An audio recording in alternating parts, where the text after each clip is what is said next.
इंडी तालुका कर्नाटक राज्य अनुमति विद्युत कॉन्ट्रैक्टर संघ के राज्य अध्यक्ष श्री सुरेश की ओर से भूमि पूजा समारोह आज बीजापुर जिला के इंडी तालुका में तालुक कचहरी की भूमि पूजा के चलते बीजापुर के सभी कॉन्ट्रैक्टर और सिब्बंदियों को सम्मान करते हुए सभी एक रहने की बात कही राज्य अध्यक्ष ने।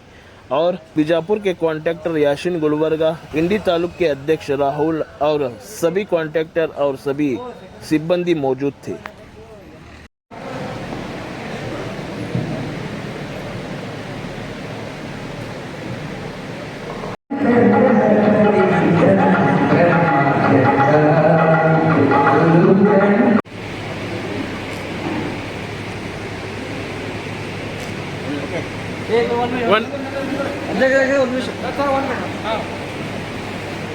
जरा आगे हो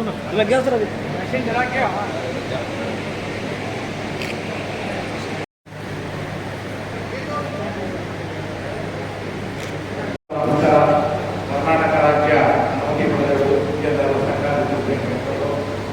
विजयपुर जिला समिति इंडी तालूक समिति वेदिके मेलिरतಕ್ಕಂತ राज्य समिति राज्याध्यक्षರಾದ ರಮೇಶ್ ಅವರೇ ಹಾಗೂ ಜಿಲ್ಲಾಧ್ಯಕ್ಷರಾದ ಲಕ್ಷ್ಮೀಕಾ ಕುಲಕರ್ಣಿ ಅವರೇ, ತಾಲೂಕು ಸಮಿತಿ ಅಧ್ಯಕ್ಷರಾದ ಶೈಲೇಶ್ ಬೆಳಗ್ಗೆ ಅವರೇ ಹಾಗೂ ನನ್ನೆಲ್ಲ ಅಚ್ಚುಮೆಚ್ಚಿನ ಸದಸ್ಯರಾದರೆ ಇವತ್ತು ತುಂಬ ಒಳ್ಳೆಯ ಸುದ್ದಿನ ಅಂತ ಹೇಳಕ್ಕೆ ನಾನು ಇಷ್ಟಪಡ್ತೀನಿ. ಯಾಕಂದ್ರೆ ಮನುಷ್ಯನಿಗೆ ಒಂದು ಸ್ವಂತ ಮನೆ ಕಟ್ಟಬೇಕಾದ ನಾವು ಬುದ್ಧಿ ಪೂಜೆ ಮಾಡ್ತೀನಿ ಅಂದರೆ ತುಂಬಾ ಸಂತೋಷ ಖುಷಿ ಇರುತ್ತೆ. ಪ್ರತಿಯೊಬ್ಬ ಮನುಷ್ಯಗೂ ಮನೆ ಕಟ್ಟಬೇಕು ಅನ್ನೋದು ಮನಸ್ಸಲ್ಲಿ ಆಸೆ ಇರುತ್ತೆ. ಆ ದಿನ ನಾವು ಮನೆ ಕಟ್ತಾ ಇದೀವಿ, ಬುದ್ಧಿ ಪೂಜೆ ಮಾಡ್ತಾ ಇದೀವಿ ಅಂದ್ರೆ ಏನೋ ಒಂದು ಹರ್ಷ ಸಂತೋಷ ಇರುತ್ತೆ. ಆ ಹುಮ್ಮಸ್ಸು ನಿಮ್ಮ ಎಲ್ಲಾ ಸದಸ್ಯರು ಇತ್ತು. ಇದು ನಮ್ಮನೆ ಕಾರ್ಯಕ್ರಮ, ಇದು ನಮ್ಮ ಬಿಲ್ಡಿಂಗ್ ಅನ್ನೋ ಹುಮ್ಮಸ್ಸು ಪ್ರತಿಯೊಬ್ಬರಿಗೂ ಎದ್ದು ಕಾಣ್ತಾ ಇತ್ತು. ಅದನ್ನ ನಾನು ಕಂಡು ತುಂಬಾ ಸಂತೋಷ ಪಡ್ತೀನಿ. ಹಾಗೆ ನಾನು ಮೊದಲನೇ ಬಾರಿ ರಾಜ್ಯದ ಎಲ್ಲ 30 ಜಿಲ್ಲೆಗೂ ಸುಮಾರು 10-15 ಸಾರಿ ಭೇಟಿ ಮಾಡಿದ್ದೀನಿ. ಆದರೆ ಪ್ರಥಮ ಬಾರಿಗೆ ನಿಮ್ಮ ಜಿಲ್ಲೆಗೆ ಇವತ್ತು ನಾನು ಭೇಟಿ ಕೊಟ್ಟಿದ್ದೀನಿ. ತುಂಬಾ ನಿಮ್ಮನ್ನೆಲ್ಲ ಸಂಪರ್ಕ ಮಾಡಿ ನನಗೆ ತುಂಬಾ ಖುಷಿ ಆಯಿತು. ನಾವು ಅಧಿಕಾರಕ್ಕೆ ಬರೋದಕ್ಕೆ ಮುಂಚೆ ಹಲವಾರು ಆಶ್ವಾಸನೆಗಳು ಪ್ರಣಾಳಿಕೆಗಳನ್ನು ಕೊಟ್ಟಿದ್ವಿ. ಅದರಂತೆ ಎಲ್ಲ ಆಶ್ವಾಸನೆಗಳ ಪ್ರಣಾಳಿಕೆಗಳನ್ನು ನಾವು ಈಡೇರಿಸ್ತಾ ಬಂದಿದ್ದೀವಿ. ನಮ್ಮ ಅಧಿಕಾರದಲ್ಲಿ ಒಂದೊಂದು ತಿಂಗಳು ಈ ತಿಂಗಳು 12ನೇ ತಾರೀಕಿಗೆ ಮುಗಿತಾ ಬಂದಿದೆ. ಹಲವಾರು ಜಿಲ್ಲಾ ಮತ್ತು ತಾಲೂಕು ಸಮಿತಿಗಳಿಗೆ ನಿವೇಶನ ಮತ್ತೆ ಕಟ್ಟಡ ಕೊಡಲು ಸುಮಾರು 3 ಕೋಟಿ ಹಣವನ್ನು ನಾವು ಕೇಂದ್ರ ಸಮಿತಿ ವತಿಯಿಂದ ಕೊಟ್ಟಿದ್ದೀವಿ. ನಮ್ಮ ಮೊದಲನೇ ಅಜೆಂಡಾ ಎಲ್ಲ ಮತ್ತೆ ಜಿಲ್ಲಾ ಮತ್ತೆ ತಾಲೂಕು ಸಮಿತಿಗಳಲ್ಲಿ ಸ್ವಂತ ಕಟ್ಟಡಗಳನ್ನ ನಾವು ಕಟ್ಟಬೇಕು ಅಂತ ಕಳೆದ ಹಣ ಬಿಡುಗಡೆ ಮಾಡ್ತೀವಿ ಅಂತ ಹೇಳಿದ್ವಿ. ಹಂತವಾಗಿ ಎಲ್ಲ ಜಿಲ್ಲಾ ಮತ್ತೆ ತಾಲೂಕು ಸಮಿತಿಗಳಿಗೆ ಕೊಡ್ತಾ ಬಂದಿದ್ದೀವಿ. ಅದೇ ರೀತಿ ನಮ್ಮ ಸದಸ್ಯರು ಮರಣ ಹೊಂದಿರುವಂತಹ ಸಂದರ್ಭದಲ್ಲಿ ಮರಣ ಪರಿಹಾರ ನಿಧಿಯನ್ನ 1.5 ಲಕ್ಷದಿಂದ 2 ಲಕ್ಷಕ್ಕೆ ಹೆಚ್ಚಿಗೆ ಮಾಡ್ತೀವಿ ಅಂತ ಹೇಳಿದ್ವಿ.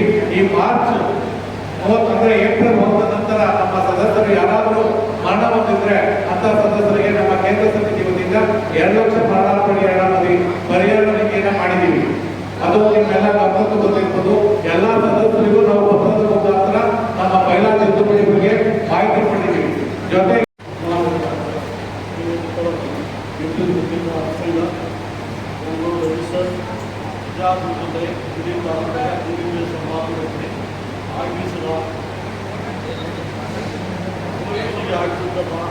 ಸೆಂಟ್ರಲ್ ಕಮಿಟಿಯ ಅಧ್ಯಕ್ಷತೆಯಲ್ಲಿ ರಚಿತ ಎಲ್ಲರಿಗೆ ಧನ್ಯವಾದಗಳು.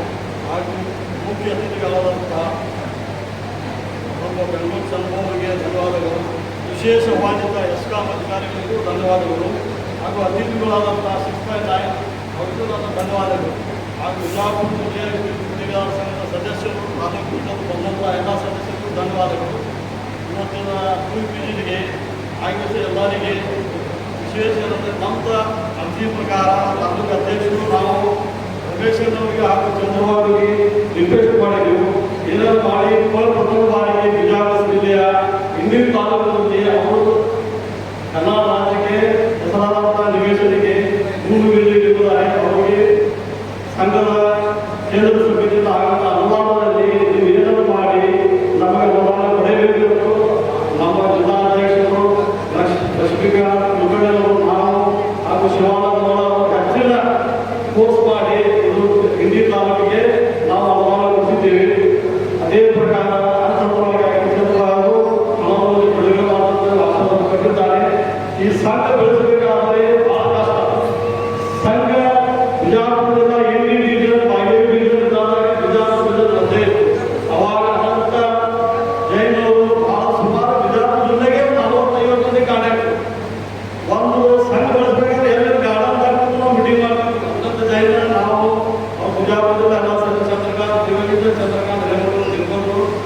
ಕೋವಿಡ್ನಲ್ಲಿ ಆಮೇಲೆ ಗುಂಡೇಕರ್ ಸೀನಿಯರ್ ಕಾಂಟ್ರಾಕ್ಟರ್ ಭಾಳ ಸ್ಟ್ರಗಲ್ ಮಾಡಿ ಸಂಘಗಳಿಸಿವು ವಿಜಯಪುರದಿಂದ. ಈಗ ಸುಮಾರಾಗಿ 300 ಮ್ಯಾಗ್ ಸದಸ್ಯರು ಹೊಂದಿದ್ದಾರೆ. ಎಲ್ಲರೂ ಆದಷ್ಟು ಸಮಯದಲ್ಲಿ ಕೇಂದ್ರ ಸಮಿತಿಯವರು ಡೆಲಿವರ್ ಮಾಡಲು ತಾರೀಖು ನಿಗದಿಪಡಿಸಿದ್ರು ಕೆಲವೊಂದು ನಿಷ್ಕಾರ್ಯ ಮಾಡ್ತಾರೆ. ನಿಷ್ಕಾರ ಮಾಡೋದು ನಮ್ಮ ದುಡ್ಡು ಏನಾದ್ರು ಅದು ನೀವು ಕಟ್ಟಲೇಬೇಕು ಪ್ರೋತ್ಸಾಹ. ಅದೇ ರೀತಿ ಚಂದ್ರಬಾಬು ಸೆಕ್ರೆಟರಿ ಅದು ಏನು ಬೆನಿಫಿಟ್ ಹೇಳಿದರು. ಇದೇ ರೀತಿಯಿಂದ ಇಂಡಿ ತಾಲೂಕಿನಲ್ಲಿ ಎಲ್ಲ ಸದಸ್ಯರಿಗೆ ನಾವು ಹೇಳಿದ್ರು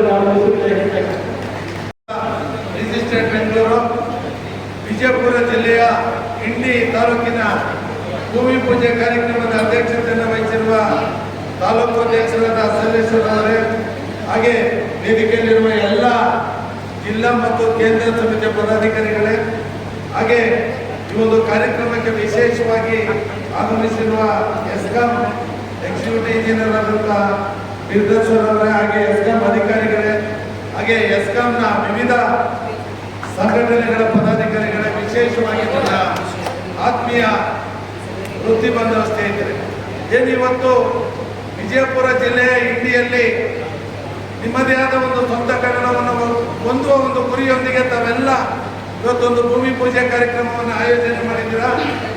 ಆ ಕಾರ್ಯಕ್ರಮಕ್ಕೆ ತಾವೆಲ್ಲ ಇದು ನಮ್ಮ ಮನೆಯ ಕಾರ್ಯಕ್ರಮ, ಇದು ನಮ್ಮ ಕನ್ನಡ ಅನ್ನೋ ಒಂದೇ ಒಂದು ವಾಕ್ಯದೊಂದಿಗೆ ಕಾರ್ಯಕ್ರಮವನ್ನು ಮಾಡ್ತಾ ಇದ್ದೀರಾ. ಒಂದು ಒಳ್ಳೆಯ ಸಂದರ್ಭಗಳು ಬಂದಾಗ ಗುತ್ತಿಗೆದಾರರು ಏನು ನಾವು 103 ವರ್ಷದ ಒಂದು ಸಂಘದಲ್ಲಿ ಇದ್ದೀವಿ. ನಾನು ಇಲ್ಲಿ ಕಂಡಂಥದ್ದು ಇಂಡಿ ತಾಲೂಕು, ವಿಶೇಷವಾಗಿ ವಿಜಯಪುರದಲ್ಲಿ ಗುತ್ತಿಗೆದಾರರು, ನಾನು ಎಲ್ಲ ಕಡೆ ಹೋದಾಗ ಹೇಳ್ತೀನಿ, ಈ ಸಂಘ ಹಾಗೆ ಈ ಒಂದು ವ್ಯವಸ್ಥೆ ಎಲ್ಲರೂ ಸಂಘವನ್ನ ತಾಯಿಯ ಸ್ಥಾನದಲ್ಲಿ ನೋಡಿ. ಸಂಘ ತಾಯಿಯಲ್ಲಿ ಪದಾಧಿಕಾರಿಗಳು ಬದಲಾವಣೆಗಳಾಗ್ತಾರೆ. ಯಾವುದೇ ಪದಾಧಿಕಾರಿಗಳು ಬಂದರೂ ನಾವು ನೀವೆಲ್ಲ ಆಯ್ಕೆ ಮಾಡಿದಂಥ ಒಂದು ಸಂಸ್ಥೆಯನ್ನು ನಡೆಸುವ ಉದ್ದೇಶದಿಂದ ಆಯ್ಕೆ ಮಾಡಿದಂಥ ಪದಾಧಿಕಾರಿಗಳು. ಚುನಾವಣೆಗಳು ಬಂದು ಹೋದ ನಂತರ ಈ ಸಂಘದ ವ್ಯವಸ್ಥೆಯನ್ನು ನಾವೆಲ್ಲ ಒಗ್ಗಟ್ಟಾಗಿ ಸಂಘಕ್ಕೆ ಒಂದು ತಾಯಿಯ ಸ್ಥಾನವನ್ನು ಕೊಟ್ಟು ಕೆಲಸವನ್ನು ಮಾಡಿದಾಗ ಈ 103 ವರ್ಷಗಳಲ್ಲಿ ಹಲವಾರು ಸಂಘ ಸಂಸ್ಥೆಗಳು ಇಡೀ ರಾಜ್ಯದಲ್ಲಿದೆ. ಅವು ವಿವಿಧ ರೀತಿಯಲ್ಲಿ ಬೇರೆ ಬೇರೆ ಭಾಗಗಳಾಗಿ ಸಂಘಗಳು ಹೋಗಿವೆ. ಆದರೆ ನಮ್ಮ ಸಂಘ ಒಂದೇ ನಿರಂತರವಾಗಿ 103 ವರ್ಷಗಳನ್ನು ಪೂರೈಸಿದೆ. ಹಾಗೆ ನಮ್ಮ ಗುತ್ತಿಗೆದಾರರ ದೈನಂದಿನ ಚಟುವಟಿಕೆಗಳಲ್ಲಿ ಹಲವಾರು ಸಮಸ್ಯೆಗಳು ಪ್ರತಿದಿನ ಬರ್ತಾ ಇದೆ. ಇತ್ತೀಚೆಗೆ ಎಲ್ಲರೂ ಯಾವುದೇ ಮನೆಗಳಿಗೆ ವಿದ್ಯುತ್ ಸಂಪರ್ಕವನ್ನು ಕೊಡ್ತಾ ಇಲ್ಲ.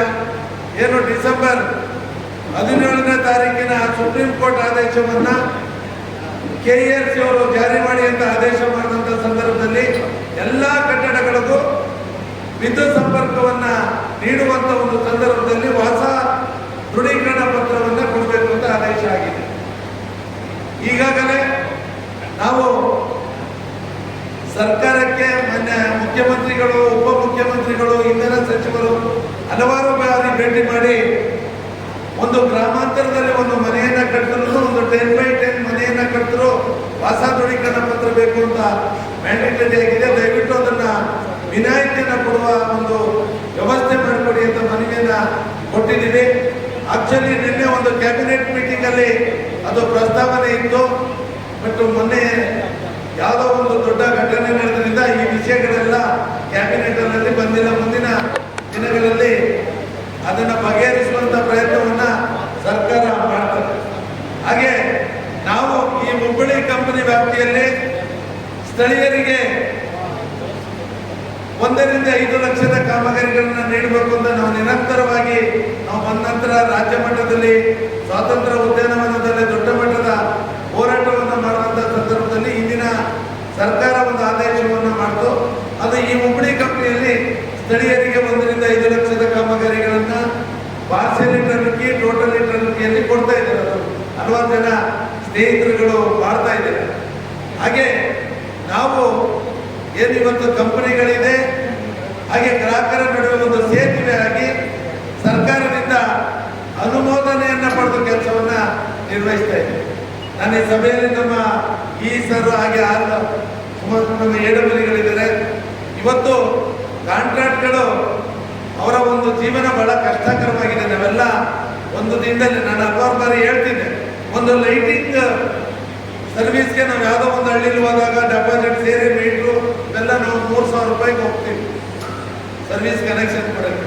ಆ 3,000ದಲ್ಲಿ 900 ರೂಪಾಯಿ ಮೀಟ್ರ್ ಖರ್ಚು ಇರ್ತದೆ, 350 ರೂಪಾಯಿ 2MMD ಅಮೌಂಟ್ ಇದೆ, 500 ರೂಪಾಯಿ ಅಗ್ರಿಮೆಂಟ್ ಅಂದರೆ 2,000 ರೂಪಾಯಿ ಖರ್ಚಾಗ್ತದೆ. ನಿಮ್ಮ ಜೀವನ 1,000ದಲ್ಲಿ ಇರ್ತದೆ.